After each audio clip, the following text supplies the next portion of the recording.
Amos, the shepherd who roared. In the quiet of the rugged hills of Tekoa, far from the bustling palaces and sacred priestly courts, there lived Amos, a simple shepherd and caretaker of sycamore figs. His hands were rough, his skin weathered by the sun, but his heart beat with a fierce courage.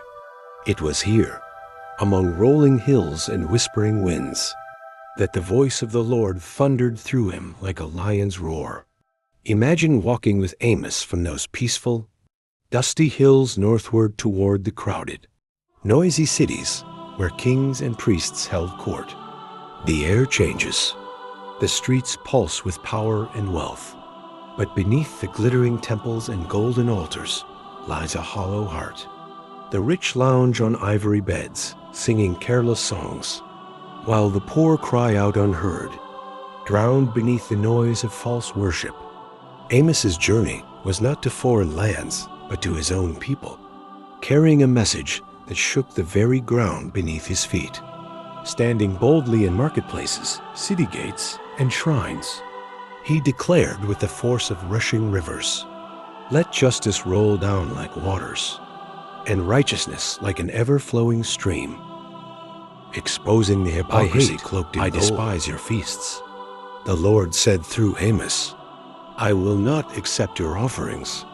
In the bustling streets of Samaria, he called out the wealthy, women, cows of Bashan, who oppressed the CS, poor and demanded wine from their husbands. He challenged the comfortable rich, warning them that God's patience was not a promise of safety. When the king's priest, Amaziah of Bethel, sneered and demanded Amos leave, telling him to prophesy somewhere else, Amos stood firm, his voice echoing like thunder across the city walls. "You tell me not to prophesy, but the lion has roared. Who can but prophesy?" Through visions of locusts swarming, fire blazing, and a plumb line measuring the land's crookedness, Amos foresaw exile and darkness. Yet amid the looming storm, a tender hope whispered, "I will restore the fallen booth of David," the Lord promised.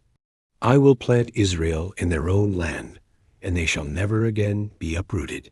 After delivering this fierce message, Amos vanished from history's pages, perhaps returning to his sheep and fig trees. No riches, no fame, only enduring words born from a heart that feared God more than men. And so, as you travel through the hills and cities of ancient Israel in your mind, remember Amos, the shepherd who roared justice across the land. His voice still shakes the earth when injustice rises, calling us all, "Seek the Lord and live."